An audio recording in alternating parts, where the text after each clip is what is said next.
본 방송에서 제공하는 투자 정보는 투자 판단에 대한 조언입니다. 방송에서 제공하는 주식의 가치, 가격 상승 및 가격 하락에 대해서는 방송사에서 보장하지 않습니다.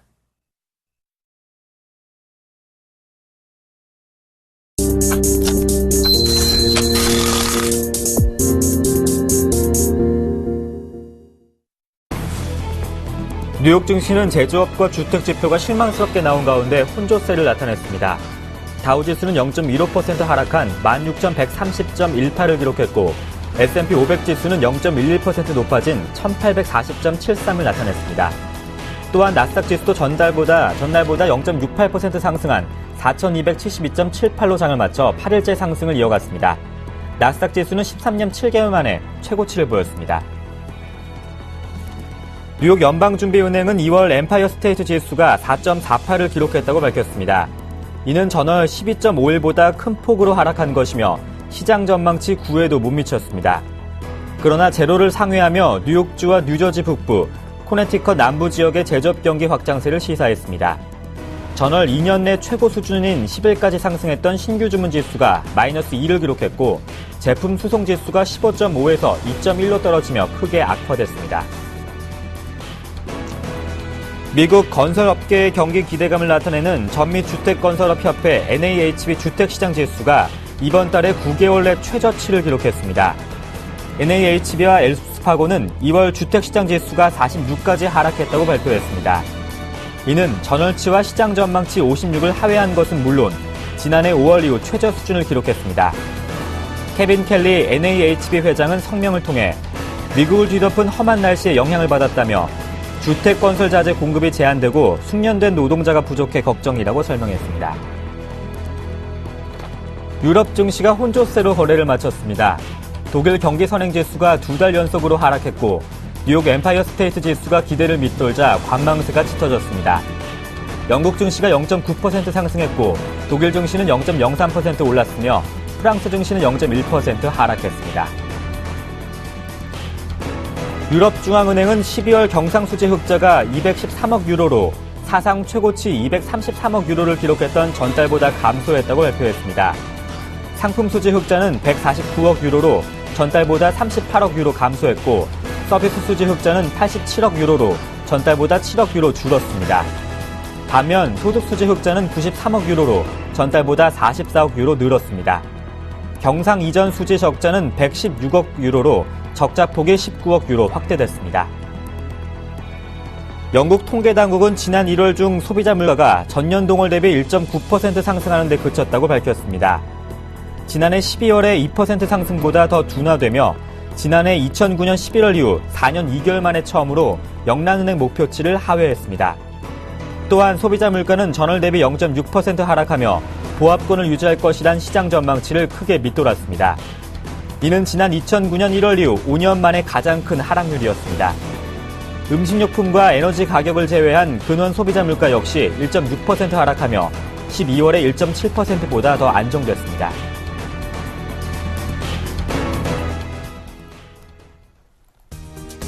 안녕하세요. 굿모닝 대박 예감의 강동석입니다. 뉴욕 증시는 지표 부진으로 혼조세를 보였습니다. 다우지수가 소폭 하락한 반면 S&P 500 지수는 강보합권으로 마감했습니다. 나스닥 지수가 8거래일째 상승을 이어가면서 4,272.78로 상을 마쳐서 13년 만에 최고치를 나타냈습니다.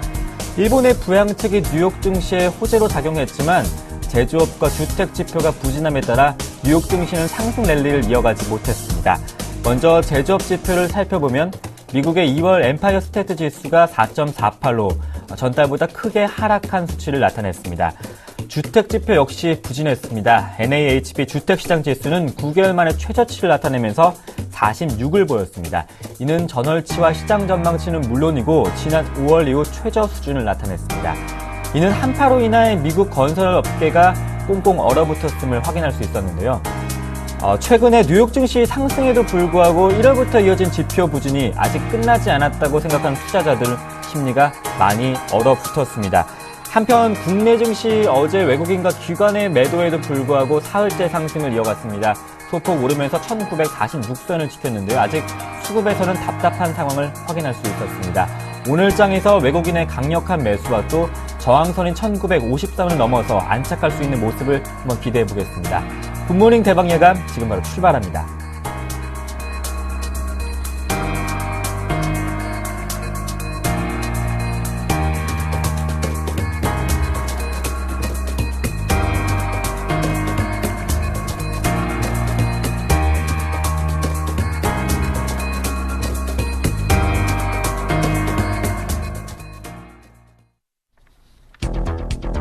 미국의 전미 주택건설업협회 2월 주택시장지수가 46으로 부진했습니다. 9개월 내 최저치를 나타냈습니다. 네, 먼저 자세한 지표 살펴보겠습니다. 레이크쇼 인베스터스의 이현민 이사님과 함께합니다. 안녕하십니까? 안녕하십니까? 네, 먼저 뉴욕 마감부터 살펴보겠습니다. 나스닥 지수가 13년 만에 최고치를 나타냈네요. 다우 지수는 소폭 하락했고요. 그렇습니다. 오늘 다우지수는 코카콜라가 실적이 부진했네요. 코카콜라 주가가 내려가면서 다우지수를 끌어내렸습니다. 전반적으로 시장 분위기는 그렇게 나쁘지는 않았는데요. 일단 어닝 시즌에 굵직한 기업인 코카콜라가 예상보다 실적이 좀 부진했다는 점, 이런 점이 시장이 혼조세로 마감한 원인이라고 보겠습니다. 먼저 지수부터 살펴드리겠습니다. 다우가 0.15% 소폭 하락했습니다. 16,130으로 마감이 됐습니다. 나스닥은 0.68%가 올랐습니다. 4,272포인트. S&P 500 지수는 0.12%가 상승한 1,840으로 마감을 했습니다. 앞서 코카콜라 말씀을 드렸는데요. 실적이 좀 부진했고 해외 쪽에서 순이익이 8.4% 줄어드는 이런 내용을 오늘 공개를 했습니다. 오늘 주가도 3.8%가 내린 37달러 47센트에 마감을 했는데요. 코카콜라는 비용 절감을 약 10억 달러를 통해서 올해 순이익을 끌어올리겠다라는 포부를 밝혔습니다. 오늘 전미주택건설업협회의 2월 주택시장지수가 예상보다 좀 부진했는데요. 뒤에서 자세히 좀 준비를 했고요. 2월 뉴욕 엠파이어 스테이트 지수, 제조업지수라고 이제 우리가 흔히 부르는데요. 4.48 비교적 큰 폭의 낙폭이 있었습니다. 예상치는 9 정도를 예상을 했는데요. 1월에 12.5보다도 절반 이상의 낙폭이 나왔다는 점, 역시 코네티컷 일부와 뉴욕주 제조업 경기가 좋지 않은 부분을 그대로 현재 노정하고 있다고 보겠습니다. 유럽은 영국의 1월 소비자 물가지수 상승률이 1.9%로 인플레이션 목표치 2% 미달됐다라는 비교적 반가운 소식이 영란은행에는 전해졌고요. 프랑스의 자동차 업체죠. 푸조 시트로엔과 중국의 둥펑 자동차가 그 재무적인 투자 협정을 체결했습니다. 동일한 14%의 지분을 양쪽이 나누어서 경영에 참여하는 것으로 이렇게 얘기가 됐습니다. 영국은 0.9%가 올랐습니다. 독일과 프랑스는 각각 강보합세와 약보합세로 마감이 됐고요. 터키 증시가 오늘 이스탄불 증시가 2.25% 내리는 등 여전히 신흥국의 불안이 아직까지도 일부 국지적인 영향이 나타나는 이런 모습이라고 보겠습니다.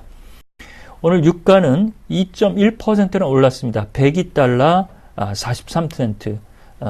그 다음에 금 가격도 0.4%가 오른 1324달러에 온스당 마감을 했습니다. 특히 금 가격의 최근 상승세 매우 아주 고무적인 이런 추이라고 보겠습니다. 네, 앞서 말씀하셨습니다. 제조업 지표와 또 주택 지표가 부진함에 따라서 뉴욕 증시 상승 랠리를 이어가지 못했는데 우선 NAHB의 2월 주택시장 지수가 46으로 9개월의 최저치를 나타냈습니다. 또 한파 영향으로 봐야 될까요? 한파 영향으로 봐야죠. 네. 네. 이 이제 날씨를 우리가 이제 웨더라고 이제 부르잖아요. 미국에서는 이제 웨더노믹스. 그러니까 그 날씨가 경제를 쥐고 흔든다. 이런 그 뜻으로 많이 현재 표현이 되고 있습니다. 이런 그 혹한의 영향이 3월에 나올 2월 지표까지도 영향을 미칠 수 있다라고 볼 수가 있겠고요. 현재 1분기 경제 성장률을 속속 내려는 이런 추세라고 보겠습니다. 오늘 두 가지 지표가 발표가 됐는데요. 가장 이제 궁금한 부분은 이 건설업계의 동향이라고 보겠습니다. 2월 전미주택건설업협회가 발표하는 2월 주택시장 지수가 46으로 예상치 56보다도 낮았고 1월 수치도 56이었는데요. 이보다도 10포인트 정도 떨어진 수치로 나왔습니다. 앵커께서 말씀하신 대로 날씨 영향이 매우 컸고요. 향후 건설업 경기가 위축되지 않는가 이런 염려들이 많이 올라오고 있습니다. 이렇게 되면 기존 주택과 신규 주택 판매도 매우 어려운 부분을 가져갈 공산이 커졌다고 보겠는데요. 이런 내용들은 시장에서 그대로 나타났습니다. DR 호튼 등 일부 주택업계의 주가들이 오늘 맥을 못 쳤고 최근 뉴욕 증시에서 각광을 받고 있는 주가들은 이 혹한의 수혜를 받는 업종인데요. VF, 방 하나를 만드는 제조회사입니다. 주가가 많이 오르고 있고 노스페이스, 아웃도어 브랜드죠. 이런 쪽에 주가가 많이 오르는 이 웨더노믹스 효과가 큰 것으로 보이고 있습니다. 저희가 이제 자료 화면을 하나 준비를 했습니다. 로이터의 화면인데요. 여기 보시면 weak US economic data put cracks in weather theory 해가지고 여기서도 날씨에 대해서 이제 계속적으로 현재 얘기가 나오고 있습니다. 여기서 이제 theory, 이론, 이런 내용을 현재 갖다 붙였는데요.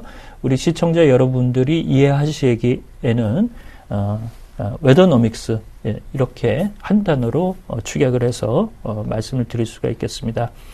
결과적으로 이 사진에서 보듯이 건설 근로자의 날씨 영향으로 어려운 부분이 조업이라든지 산업 전반에 미치고 있다는 점, 건설업뿐만 아니라 유통과 철강, 그 다음에 일부 레스토랑, 백화점 업계 모두 현재 망라가 되고 있다는 점, 이런 웨더노믹스의 불협화음에 경도된 뉴욕 증시의 흐름이 계속적으로 현재 영향권에 있다고 풀이를 하겠습니다.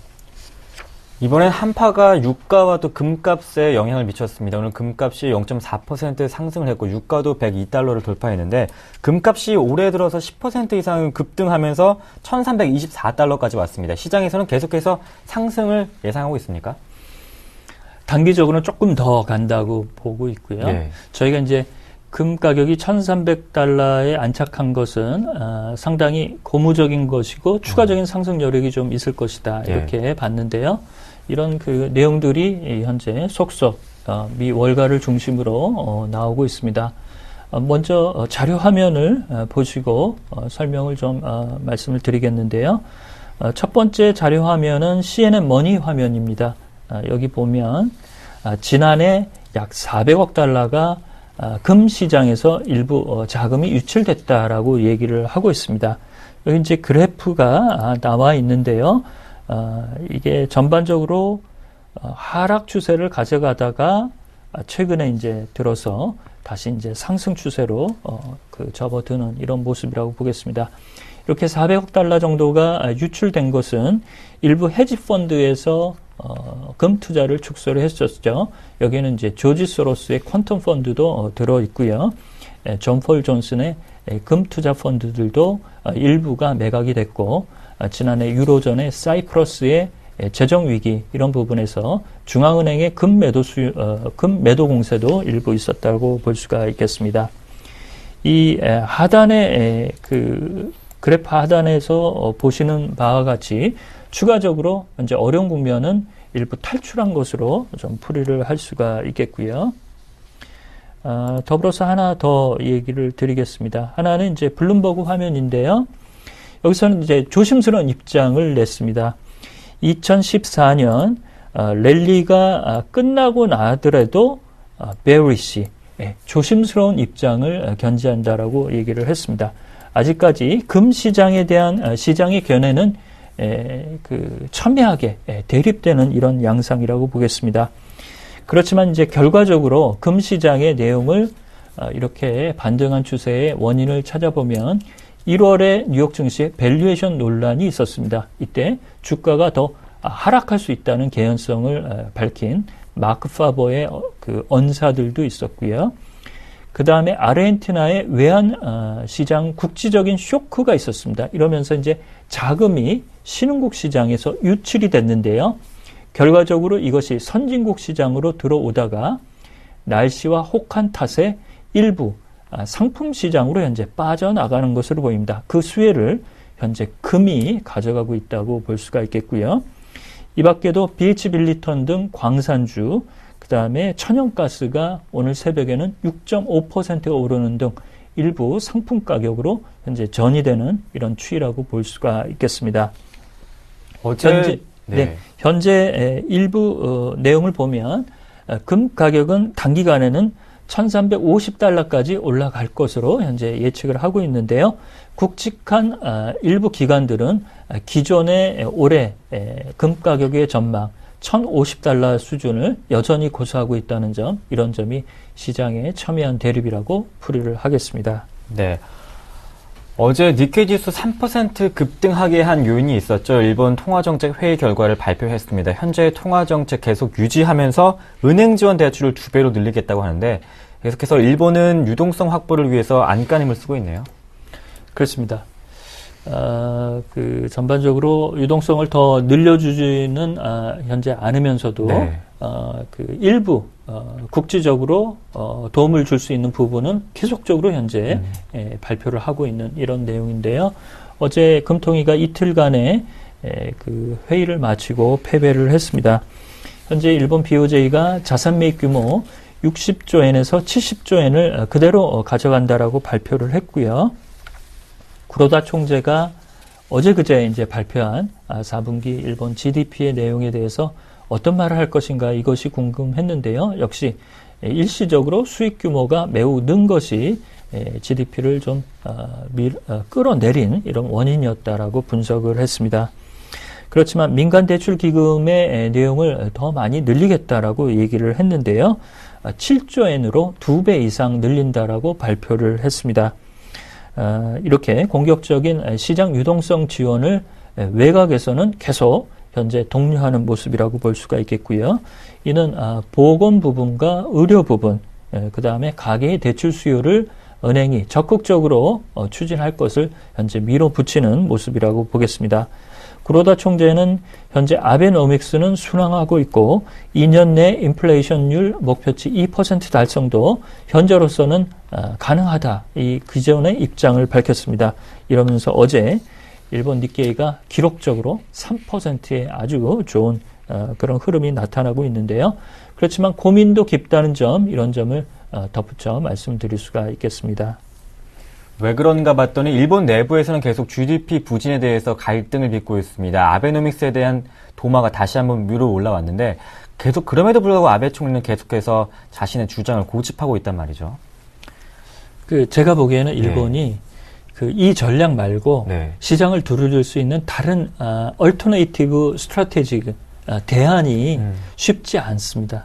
그래서 이거를 그냥 끝까지 현재 밀어붙이는 내용이라고 볼 수가 있겠는데요. 그렇지만 이제 일본 내부에서도 아주 심각한 내용들이 많이 터져 나오고 있는데요. 아주 인상적인 기사가 있어서 오늘 좀 소개를 드리겠습니다. 먼저 자료 화면으로 그 제목부터 보시겠는데요. 일본 니혼게이자이 신문 웹페이지인데요. 영문판 웹페이지입니다. 여기 보면 Bank of Japan Expanded Special Loan Program 이렇게 나와 있는데요. 이 부분은 이제 앞서 말씀드린 내용과 그대로라고 볼 수가 있겠고요. 니혼게이자이 신문은 아베노믹스가 실패할 가능성이 높다라고 얘기를 했습니다. 주요 골자는 일본의 현재 부채 규모, 이런 부분의 적정성 여부인데요. 가장 요지가 되는 부분은 만약에 2015년 이후에 일본 중앙은행이 현재 이 JGB, 일본의 국채를 매입하는 이 프로그램을 종료할 경우 일본의 국채에 대한 외국인 투자가의 시각은 어떻게 변할 것인가, 이를 이제부터 준비를 해야 된다라고 꼬집었습니다. 결국에는 많은 일본의 국채를 소화하는 것이 외국인이 아니라 일본 내국인에 의해서 현재 소화되고 있는 리스크 부담을 꼬집었다라고 볼 수가 있겠고요. 그렇지만 현재 부채 규모 GDP 대비 245%까지 지난해 올라선 수준입니다.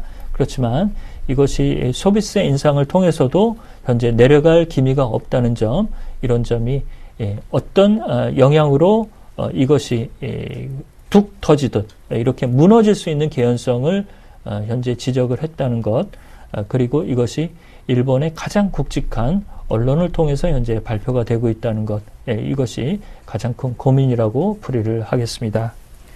일단 지표 부진에도 불구하고 아베노믹스를 계속해서 추진하고 있는데 일본 경제 상황도 계속해서 지켜봐야겠습니다. 레이크쇼 인베스터스의 이현민 이사님과 함께 해봤습니다. 고맙습니다.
네, 반갑습니다. 유승구의 증시 미스터리 시간입니다. 저는 참 재밌는 뉴스를 보게 되었습니다. 최근 들어서 적자가 지속되고 있는 기업이 한 군데 있죠. 바로 조이시티를 말씀을 드릴 건데요. 뉴스가 2월 17일부터 꾸준히 바로 중국에 대한 기대감으로 신고가를 펼치고 있다라는 뉴스가 나오는 걸 봤었습니다. 주가 자체는 이런 기대감으로 이렇게 오르고 있다고 뉴스는 그대로 해석을 하고 있는데, 과연 이런 기대감으로 신고가까지 갈 수 있는 게 주식일까요? 아니면 이 신고가 뒤에 또 숨겨진 의미가 있는 걸까요? 같이 한번 살펴보도록 하겠습니다. 자, 우선 제가 보았던 뉴스부터 한번 같이 보도록 할게요. 화면 좀 주목을 해 주십시오. 조이시티 중국 시장 성장 기대에 신고가라는 뉴스가 좀 보이고요. 그 밑에도 10시 5분에 똑같죠. 조이시티 신고가 중국 성공 가능성. 중국 시장 기대감에 상승 신고가라는 말들이 상당히 많이 보입니다. 자, 중국 효과가 어마어마한 것 같습니다. 이런 중국에 대한 기대감으로 주가 자체는 벌써 신고가를 가고 있다라는 거죠. 그러면 과연 실적은 어떻게 반영이 되고 있을까요? 자, 잠시만 먼저 주가 추이부터 한번 같이 볼게요. 주가 추이 한번 같이 보겠습니다. 차트 한번 같이 보면서 말씀을 좀 드리면, 조이시티 같은 경우에 어떤 신고가냐? 한번 신고가를 보셔야 되니까. 자, 시청자분들이 상당히 좋아합니다. 맞죠? 자, 박스권 돌파하고 꾸준히 올라가는 패턴이 현재 나타나고 있고, 거기에 거래량까지도 동반을 했고, 또한 뉴스도 딱딱 터져주면서 바로 기대감이라는 뉴스가 딱 붙었다는 거죠. 중국에 대한 기대감. 중국 인구가 10억 명이기 때문에 조이시티의 게임만 하더라도 상당히 많이 하겠네 라는 생각이 들 정도입니다. 그러면 과연 매출은 지금 어떻게 잡히고 있을까요? 매출 추이 한번 같이 보도록 하겠습니다. 자, 이번 4분기까지 결산에 대한 실적을 나타내는 표인데요. 자, 매출액 같은 경우에는 직전 사업연도 바로 2012년 결과치고, 당해 사업연도 바로 2013년에 대한 결과치입니다. 매출액부터가 조금 차이가 나기 시작하죠. 그래서 전년 동기 대비해서 40%가 줄어드는 매출에 극심한 타격을 입었습니다. 그럼 영업이익은 어떻게 변했을까요? 영업이익 같은 경우에도 작년에는 82억 원의 영업이익을 기록을 했지만 올해는 어떻습니까? 지금 9억 7천만 원이 마이너스권입니다. 적자 전환이 되었다는 소리거든요. 그러나 당기순이익도 마찬가지로 현재 93억이라는 마이너스 적자 전환이 되었다는 부분이죠. 자, 일단은 일회성 비용도 분명히 있을 수 있습니다. 그래서 일회성 비용을 말씀을 좀 드리면요. 국내 온라인 서비스 이관으로 인한 매출 인식에 대한 기준이 조금 모호해졌다라는 부분이 첫 번째가 될 수가 있겠고요. 중국 진출하면서 일회성으로 발생했던 그런 부분 자체가 당기순이익에 그대로 잡혔던 부분이 아닌가, 그렇게 유출해 볼 수가 있다는 거죠. 하지만 우리가 신고가를 가는 종목군들을 자세하게 살펴보시면 항상 어느 정도 실적이 동반되고, 그리고 우리가 눈에 보이는 뭔가가 있을 때 신고가를 가는 것을 우리는 항상 봐왔습니다. 하지만 이 종목 조이시티 같은 경우에는 그런 부분이 아니라 막연한 중국에 대한 기대감이라는 거죠. 그러면 중국에 대한 기대감, 바로 조이시티발 게임들이 많이 활용이 되고 거기에 대해서 이용자 수가 폭발적으로 증가할 것이다. 이런 부분이 좀 더 나타나야 되지 않을까, 그렇게 좀 생각을 해봤고요. 다음 화면 보시면 조이시티에서 지금 출시되고 있는 게임들에 대한 매출액 추이입니다.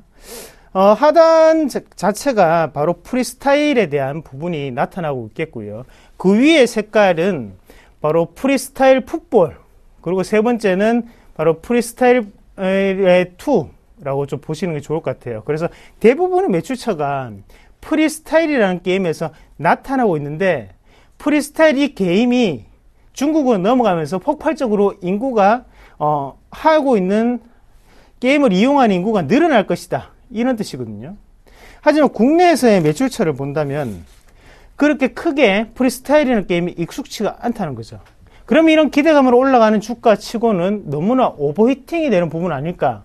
아니면 숨겨진 호재거리가 있는 게 아닐까라는 생각이 들지는 않으십니까? 그만큼 주가 추이를 견인하고 신고가를 가기 위해서, 그리고 이 신고가의 탄력성이 좀 더 탄력받게 움직이기 위해서는 바로 실적이라는 부분이 다시 한 번 더 입증돼야 됩니다. 하지만 실적이라는 부분이 없기 때문에 지금 오버히팅이라고 좀 더 보는 게 낫지 않을까, 그렇게 말씀을 드릴 수가 있겠습니다. 자, 기업 가치를 볼 때 제가 항상 EPS 기준으로 현재의 PR은 몇 배다라고 말씀을 항상 드리는데요. 조이시티는 몇 배일까요? 자, 확인할 수가 없겠죠. 바로 영업이익과 당기순이익이 마이너스이기 때문에 PR 가치를 측정할 수가 없는 기업입니다. 자, 조이시티 가치 보면서 추가적으로 좀 설명을 드리도록 하겠습니다. 자, 일단은 월봉을 한번 보시면 월봉상의 하락 추세 자체를 반등하는 모습이 강하게 나타나고 있고, 그만큼의 지금 매집 구간이 길었기 때문에 추가적인 상승세도 상당히 쉽게 올라오는 구간이었다, 그렇게 말씀을 드릴 수가 있겠고요. 제가 볼 때는 지금은 이 중국에 대한 기대감 말고 추가적인 상승 여력을 펼칠 수 있는 부분이 없습니다. 제가 은연중에 나머지 정보도 조금 더 훑어봤는데요. 조이시티 같은 경우에는 지금은 조금 오버히팅 됐다고 자신있게 말씀을 드리겠습니다. 자, 1차적인 만약에 우리가 저항권을 한번 잡아본다면 상단에 이 자리를 좀 말씀을 드릴 수가 있겠습니다. 그래서 28,000원 정도가 변곡점 라인이 될 수가 있겠는데, 이 28,000원대를 어느 정도는 1차적인 저항 구간으로 생각을 하시고 28,000원 넘어서 추가적인 상승 기조로 돌입을 한다라고 하면, 얘네들이 정말 시장에 숨겨진 호재거리를 가지고 있구나라고 판단하시는 게 가장 좋을 것 같습니다. 자, 28,000원입니다. 28,000원 기준으로 조이시티는 기대감이 올라갈 수 있습니다. 하지만 그 기대감은 곧 마지막 불꽃을 발현시킬 것이다, 그렇게 말씀을 좀 드리도록 하겠습니다. 그리고 조이시티 같은 경우에 수급적인 부분도 한번 체크를 해볼게요. 수급 한번 보시면 현재 기관이 상당한 매수세가 들어오고 있거든요. 기관과 외국인의 특징이 있죠.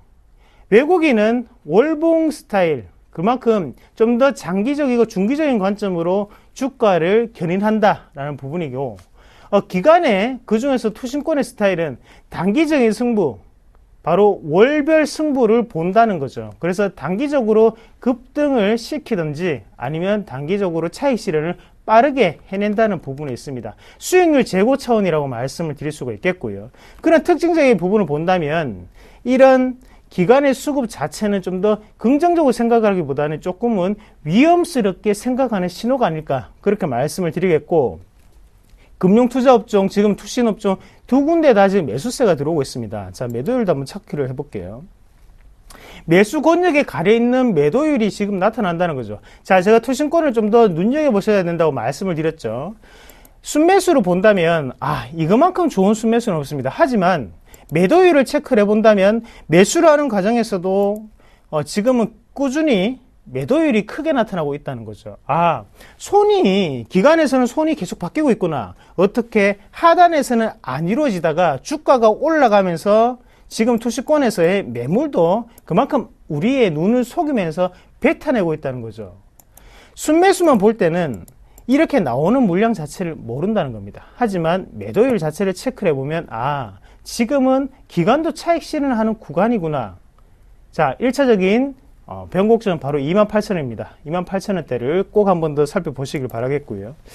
주가를 올리는 데는 여러 가지의 요인들이 있을 수 있습니다. 그래서 호재거리가 있어야 되겠죠. 그 중에서도 기대감은 더없이 좋은 먹잇감, 그리고 주가를 올릴 수 있는 바로 탄력성을 가질 수 있는 재료이기도 하고요. 하지만 그 전에 우리가 좀 더 입증돼야 되고 눈에 보이는 증거를 찾기 위해서는 바로 실적이라는 부분이 어느 정도는 발현이 돼 줘야 된다는 거죠.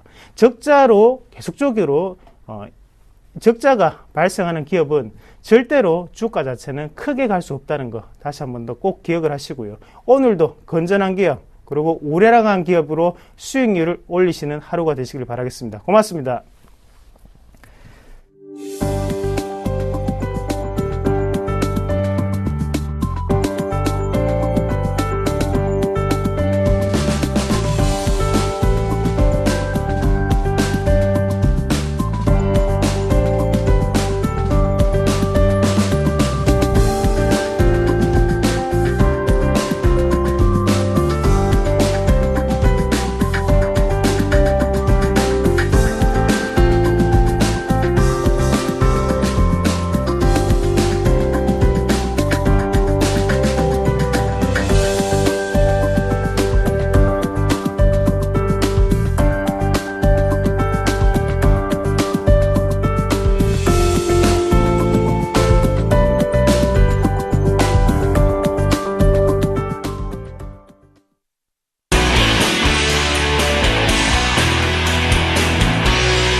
글로벌 인사들의 발언과 이슈에 대해서 색다른 의미를 분석해 보겠습니다. 김동섭의 일당백, IM투자증권 김동섭 이사님과 함께합니다. 안녕하십니까? 네, 안녕하세요. 네, 먼저 첫 번째 이슈를 화면을 통해 만나보겠습니다.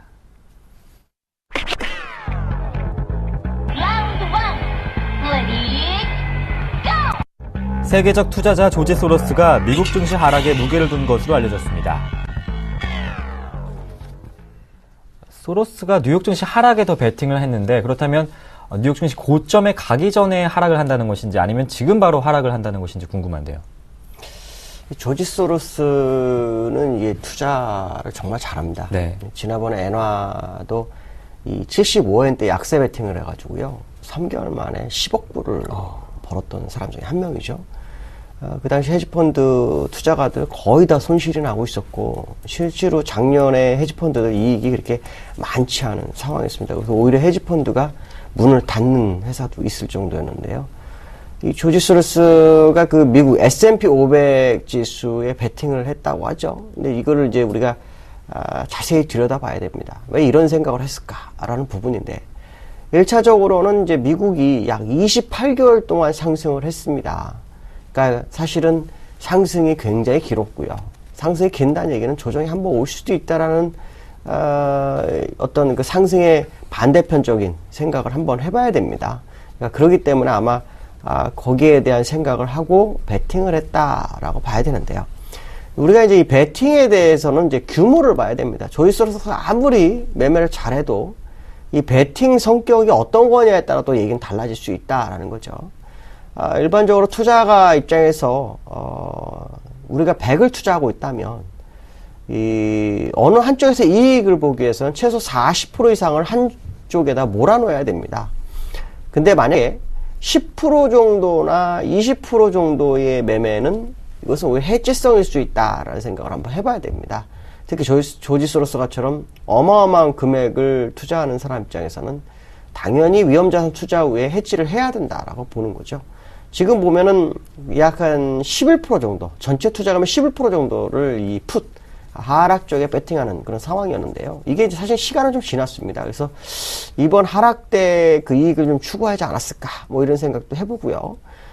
과거 사례를 보면은 뭐 한때는 13%대까지, 그 다음에 5%, 그 다음에 다시 11%로 늘은 거를 보았을 때는 상황에 따라 약간 변화가 있었다라는 부분인데 이것이 어떤 뭐 주 수입원으로 가져가기 위한 붓은 아니었던 것으로 좀 판단했습니다. 왜냐하면 전체 투자금의 10%대라는 것은 아마도 주가가 상승 시 너무 오랫동안 상승했기 때문에 조정이 올 경우 거기에 대한 대비 정도로 본 것이 아니냐라고 봐야 될 것 같고요.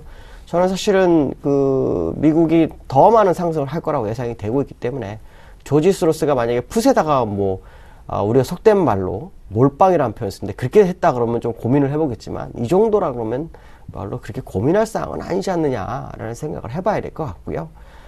실제로 그 일본 같은 경우에도 지금 그 헤지펀드들이 그 일본 지수가 18,000까지 갈 거다라는 얘기를 하고 있습니다. 한 25%. 근데 이게 일본 지수하고 미국 지수는 항상 같이 가는 경향이 있습니다.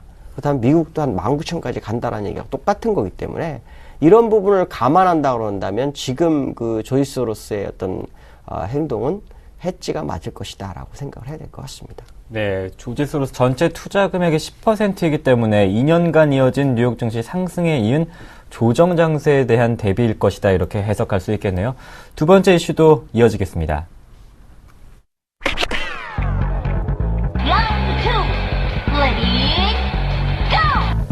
중국 중앙은행인 인민은행이 8개월 만에 환매 조건부 채권을 매각하면서 시중은행 유동성 회수에 나섰습니다.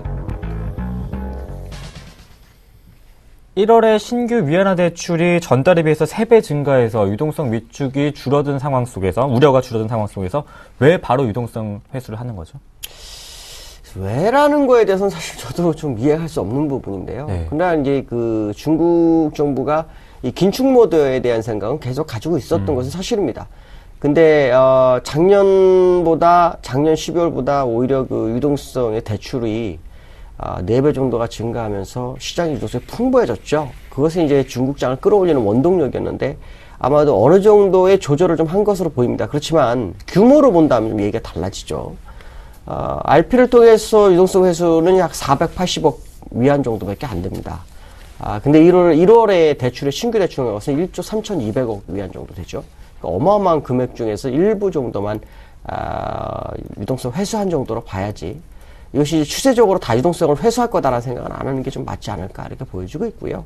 다만 이제 지금 그 중국은 지방정부 부채라든가 그림자금 문제가 있기 때문에 은행권의 그 자금 수혈이 상당히 많이 돼야 되는 건 사실입니다. 그러니까 이런 부분들을 감안했을 때 전체적인 추세는 유동성 공급 쪽이고, 거기서 일시적으로 소규모를 회수한 정도로 바라보는 것이 맞지 않겠느냐. 물론 순식간에 뭐 이 이후에 뭐 1조 위안 이상을 다시 뭐 걷어들이는, 몇천억 위안을 걷어들이는 그런 상황이 발생한다면 이걸 일단 시장에 상당히 악재가 다가오고 있지만, 그렇지 않다면 지금 상황으로서는 일시적인 현상 정도로 보시는 게 좋고, 추세의 반전으로 보기엔 좀 어렵지 않느냐라고 봐야 될 것 같고요. 중국은 기술적 분석 굉장히 중요한 자리에 있습니다. 우리 기술적 분석상으로 본다면, 지난번에 제가 아마 나와서 이 주봉 차트를 보여드리면서 역헤드의 숄더 얘기를 하고 난 다음에, 그때 제가 말씀드렸던 시점이 요 시점이었거든요. 지수가 한 2040 정도 됐었기 때문에, 지금 그 이후로 약 한 80포인트가 더 올라왔습니다. 그러니까 사실은 굉장히 많이 올라왔죠.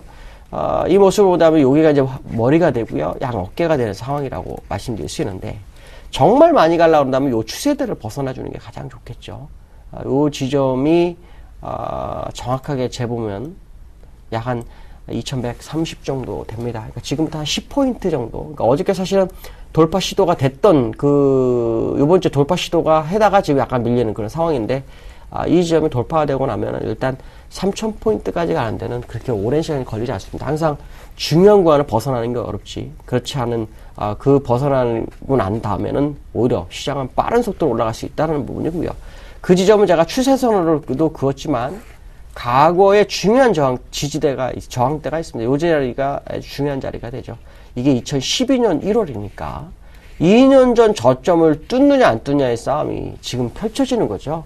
거기서 유동성 얘기가 잠깐 나온 정도로 보시면 될 것이다 라고 말씀드릴 수 있을 것 같습니다. 네. 중국의 전체적인 큰 그림은 유동성 공급인데, 이번 RP는 일부 차원에서 유동성 회수를 의미하는 것이고, 상해 증시 2130선을 넘어선다면 추세적으로 3000포인트까지 가는 데는 그리 오랜 시간이 걸리지 않을 것이다 말씀해 주시네요. 계속해서 확인해 봐야겠습니다. 세 번째 라운드가 이어집니다.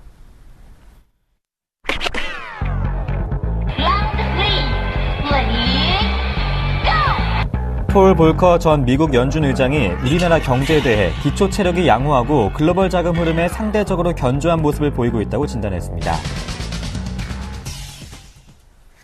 계속해서 우리나라 경제에 대한 호평, 신흥국가의 차별성을 계속해서 가진다면 우리 증시 올해 어디까지 갈 수 있을까요? 저는 사실은 2540에 대해서는 변함이 없습니다. 올해요? 올해가 될 수도 있고 내년 초가 될 수도 있고요. 예. 미국으로는 한 13개월 정도 남았으니까 우리나라도 한 13개월 정도 가지 않겠느냐, 예. 이런 생각이 좀 들고 있고요. 폴 볼커라는 사람도 잘 아셔야 됩니다. 이 사람은 연준 의장이었는데, 이 사람이 과거에 그 미국의 금리를 엄청나게 빠른 속도로 올리는 바람에 아시아 외환 위기를 오게 했던 장본인입니다, 이 사람이. 그러니까 이 사람이 우리나라 자산 건전성이라든가 정부 부채의 어떤 이런 거, 또 지금 현재 우리나라의 어떤 그 시장 대응 능력, 이런 거를 평가한 걸 봤을 때는 상당히 긍정적으로 봐야 되지 않을까 봅니다. 왜냐하면 과거에 미국의 금리를 그렇게 빨리 올렸던 것은 그만큼 그 인플레이션이나 이런 여러 가지 부분을 감안해서 속도전을 할 정도의 어떤 사람이었기 때문에, 이런 사람들이 어떤 시장을 평가하는 것은 상당히 의미를 부여할 수 있는 부분이 있죠. 현원석 그 기재부 장관하고 만나서 얘기를 나눴던 것으로 보이고 있는데요. 저는 사실 이러한 뉴스들에서 그 사람이 뭘 했다라기보다는 지금 현재 우리나라가 굉장히 큰 힘을 발휘하지 못하는 상황이 있는데도 불구하고 자꾸 얘기가 나오고 있다라는 것은 향후 시장에 대한 기대치를 키우는 것이 아니냐, 여기에 지금 포인트를 맞춰야 될 것 같고요. 그리고 또 이 경제학 석학으로서 이 시장을 아주 잘 보는 사람들 중에 한 명이기 때문에 그 사람들의 의견은 무시해서는 안 되지 않겠느냐라고 말씀드릴 수 있고요. 거기에 맞춰서 아까 앵커가 말씀하신 오늘 우리나라의 지수, 이게 이제 사실 되게 중요하겠죠. 근데 사실 우리나라의 지수가 올해보다는 사실 이달이 되게 중요합니다. 항상 그날이 중요하고 그주가 중요하지만 어떨 때는 그 중에서도 돋보여야 되는 시점이 있죠. 바로 그 시점이 이달이 됩니다. 그러니까 월봉으로 보시면 지금 이달은 그 양봉이 현재 나오고 있죠. 다음 주까지 일단 있습니다. 다음 주가 지나야지 정확하게 캔들이 월봉이 완성이 되는데 이 하락 추세선을 돌파한 시점이 언제냐면 요 시점이죠. 작년 9월입니다. 이걸 누가 돌파시켰냐면 외국인이 돌파시켰습니다. 10월 22일까지 매수를 하면서 돌파시켰습니다. 그러고 난 다음에 여기서 3개월의 움직임이 있었는데 이 3개월의 움직임이 추세대 지지선을 추세선에서의 지지선을 보였다는 거죠. 그 다음에 지난달에 밀렸지만 종가상으로 다시 추세선 위에다 또 갖다 붙여놨다는 거죠. 그리고 이번 달에도 살짝 밀렸다가 다시 올라왔습니다. 이 얘기는 결국 하방 경직성이 상당히 강하다. 결국 이달에는 지난달과 그 전달의 월봉의 그 음봉을 메워주는 캔들이 혹시 나오지 않겠느냐. 또 이 추세선을 벗어난 것이 외국인이었다면 이제는 외국인들이 기환할 때가 되지 않겠느냐. 요즘 외국인들이 현물에서 퐁당 매수와 매도를 번갈아하는 모습을 봤을 때는 충분히 가능성이 있다라고 봤을 때 외국인들 올해 이달에 외국인들의 기환의 시작과 주가의 다시 정상화 이런 모습이 나오는지가 이번 달의 키포인트고요. 그것이 나온다면 약 5개월 동안 추세선을 벗어놓고 놀던 그 지점을 새롭게 업그레이드하는 장이 오지 않겠느냐는 생각을 해봐야 될 것 같습니다. 네. 이번 달이 중요한 달이 되겠네요. 이번 달에 외국인의 매수가 들어오게 된다면 이제 강력한 추세선을 돌파하는 흐름을 나타낼 것이다. 김동석 이사님은 13개월 올해도 이어서까지 계속해서 국내 증시가 2540까지는 갈 것이다 이렇게 전망을 해주셨습니다. 꼼꼼하게 한번 챙겨보겠습니다. IM투자증권 김동석 이사님과 함께했습니다. 고맙습니다. 네, 감사합니다. 2월 19일 수요일 굿모닝 대방 예감이었습니다. 시청해주신 여러분 고맙습니다. 내일 뵙겠습니다.